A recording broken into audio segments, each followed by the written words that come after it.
जय श्री कृष्णा। दोस्तों, गर्भ गीता एक बहुत ही अनोखा ग्रंथ है। इसमें संपूर्ण गीता का ज्ञान समाहित है। सरल शब्दों में कहें तो संपूर्ण भगवत गीता का निचोड़ गर्भ गीता में दिया गया है। भगवान श्री कृष्ण कहते हैं कि जो मनुष्य इस गर्भ गीता का सद्भावना से विचार मनन करता है वह फिर गर्भवास में नहीं आता है। उसे जीवन मरण के चक्र से छुटकारा मिल जाता है। दोस्तों, सभी मनुष्य को गर्भ गीता का अनुशीलन अवश्य करना चाहिए। साथ ही यह मान्यता भी है कि जो कोई भी गर्भवती महिला गर्भ गीता का श्रवण करती है उसका गर्भस्थ शिशु अच्छे संस्कार ग्रहण करता है। जन्म लेने के बाद वह आदर्श जीवन व्यतीत करता है। तो चलिए दोस्तों, सुनते हैं भगवान श्री कृष्ण की दिव्य वाणी। संपूर्ण गर्भ गीता। अर्जुन श्री भगवान से पूछते हैं, हे कृष्ण, मनुष्य का बार बार जन्म क्यों होता है? आखिर मनुष्य कौन सा पाप कर्म करता है जो कि उसे बार बार इस दुख रूपी संसार में आना पड़ता है? किस पाप के कारण वह जीवन में अनेक दुखों को भोगता है? अर्जुन अपने सवालों की श्रृंखला को आगे बढ़ाते हुए पूछते हैं कि हे प्रभु, मनुष्य ऐसा कौन सा कर्म करता है जिसके कारण वह जीवन में अनेक दुखों की प्राप्ति करता है? हे मधुसूदन, वह कौन सा मार्ग है जिसके द्वारा मनुष्य मोक्ष को प्राप्त हो जाता है, अर्थात वह जन्म मरण से मुक्ति पा लेता है? श्री भगवान बोले, हे अर्जुन, मनुष्य अंधा और मूर्ख है जो इस संसार से प्रीति रखता है, जो इस संसार के नश्वर पदार्थों से ही प्रेम करता है। वह हर हमेशा सांसारिक वस्तुओं की ही कामना करता रहता है। वैसा मनुष्य इस संसार रूपी माया जाल में उलझा रहता है। वैसा मूर्ख मनुष्य मुझे पाने की कभी चेष्टा नहीं करता है और बार बार जन्म और मृत्यु को प्राप्त होता रहता है, अर्थात वह गर्भरूपी दुख में हमेशा उलझा रहता है। तब अर्जुन कहते हैं, हे श्री कृष्ण, इस सांसारिक मोह माया से मुक्ति तो बहुत कठिन है, क्योंकि माया मन को हर लेती है। यह मन उस मदमस्त हाथी की तरह है जो काम, क्रोध, लोभ, मोह और अहंकार रूपी विकार से हमेशा घिरा रहता है। तृष्णा रूपी शक्ति हमेशा इस मदमस्त मन को प्रेरणा देती रहती है। हमारे 5 विकार काम, क्रोध, लोभ, मोह और अंधकार में अहंकार सबसे प्रबल है जो कि प्राणी को नरक में ले जाता है। हे प्रभु, इस मदमस्त हाथी रूपी मन को वश में कैसे किया जाए? मन को भक्ति में लगाने के लिए क्या उपाय करना सबसे अधिक उचित है? कृपया मुझे विस्तार से बताइए प्रभु। श्री भगवान बोले, हे अर्जुन, ये मन निश्चय ही मदमस्त हाथी की भांति है। तृष्णा इसकी शक्ति है। मन 5 इंद्रियों के वश में है। 5 इंद्रियां काम, क्रोध, लोभ, मोह और अहंकार, और निश्चय ही अहंकार इनमें श्रेष्ठ है।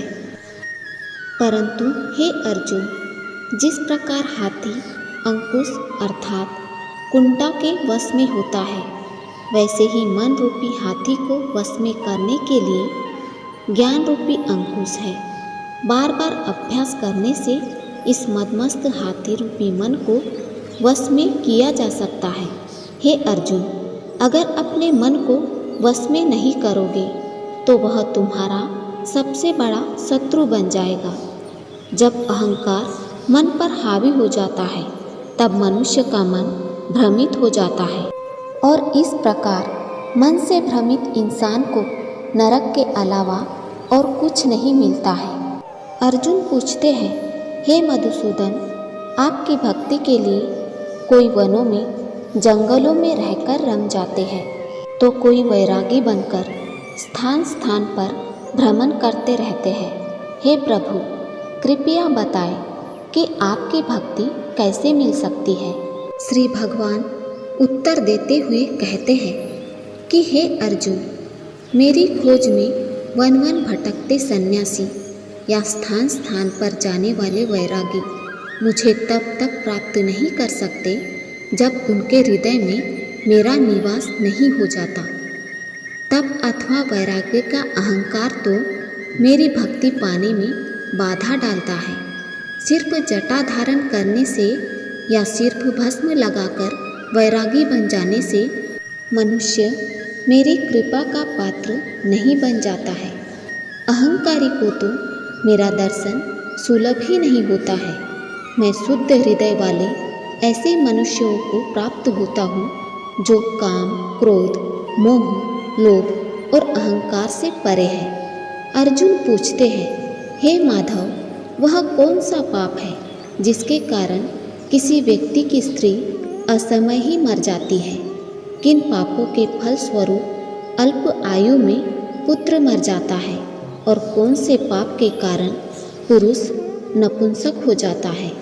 श्री भगवान बोले, हे अर्जुन, जो किसी से कर्ज लेता है और वापस उसे देता नहीं है, इस पाप से उसकी पत्नी असमय ही मर जाती है। और जो किसी की अमानत रखी हुई वस्तु पचा लेता है तो उसके पुत्र असमय ही मर जाते हैं। किसी को सहयोग सहायता का आश्वासन देकर भी समय आने पर सहयोग नहीं करने वाला मनुष्य नपुंसक हो जाता है। हे अर्जुन, ये सभी भयंकर पाप है जो स्त्री पुरुष दोनों को भोगना पड़ता है। अर्जुन पूछते हैं, हे भगवान, किस पाप के फल स्वरूप मनुष्य सदैव रोगी रहता है? किस पाप से गधे का या घोड़े का जन्म पाता है? किस पाप के कारण स्त्री कुल में जन्म होता है और किस पाप के कारण महिलाएं बिल्ली का जन्म पाती है? श्री भगवान बोले, हे अर्जुन, जो भी मनुष्य कन्यादान करते हैं और इस दान में मूल्य लेते हैं वे दोषी हैं। वे मनुष्य सदा रोगी रहते हैं। जो मांस मदिरा का सेवन करते हैं वे गधे और घोड़े जैसे योनियों में जन्म पाते हैं। जो सिर्फ झूठी गवाही भरते हैं वे औरत का जन्म पाते हैं। जो औरतें रसोई बना के पहले खुद भोजन कर लेती है और पीछे परमेश्वर को अर्घ्यदान करती है तो वे बिल्ली का जन्म पाती है।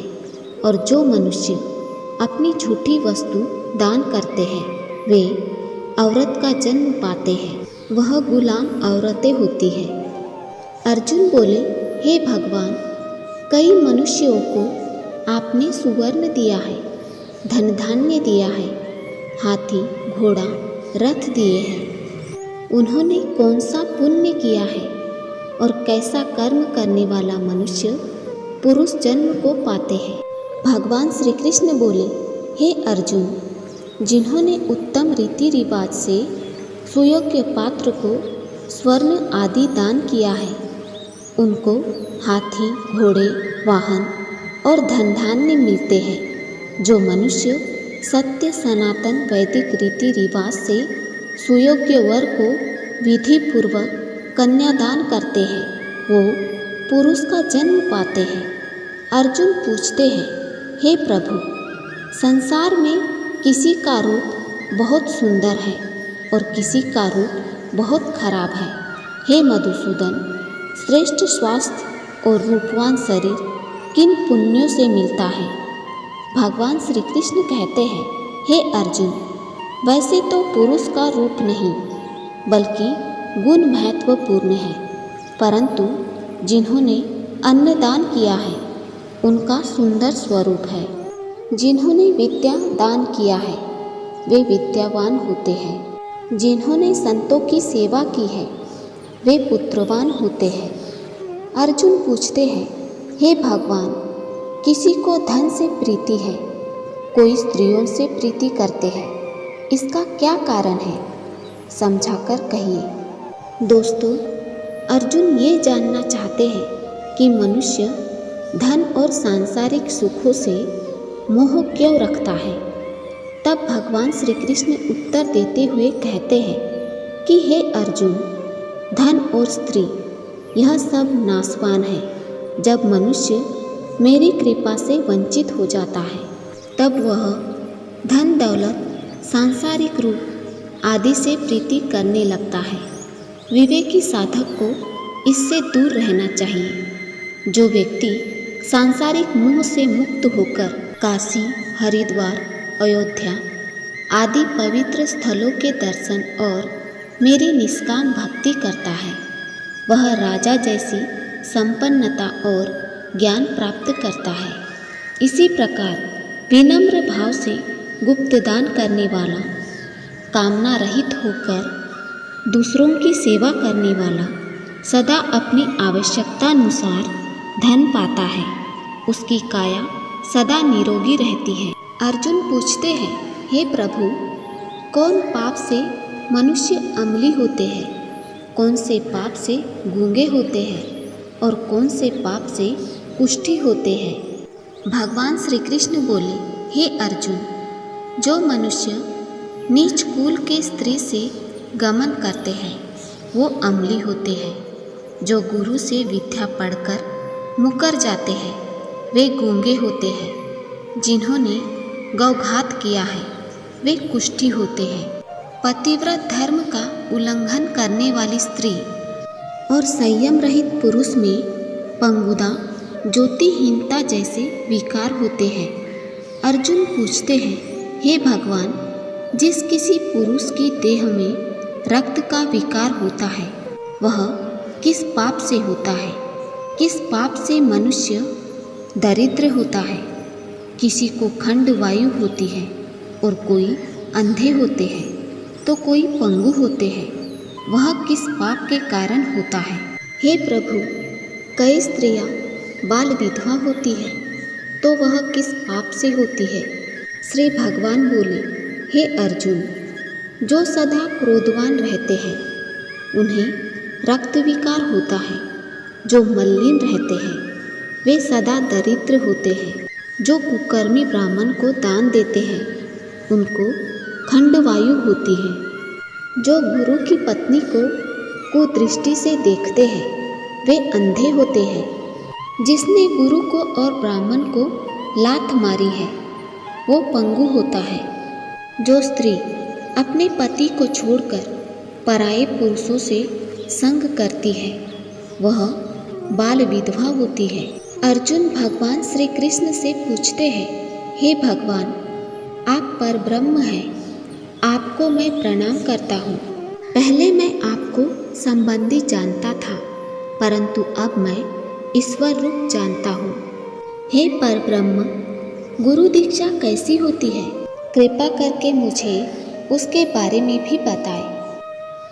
तब भगवान श्री कृष्ण बोले, हे पार्थ, तुम धन्य हो और धन्य है तुम्हारे माता पिता जिन्होंने तुम जैसे पुत्र को जन्म दिया। हे अर्जुन, सारे संसार के गुरु जगन्नाथ है। विद्या का गुरु काशी और चारों वर्गों का गुरु सन्यासी है।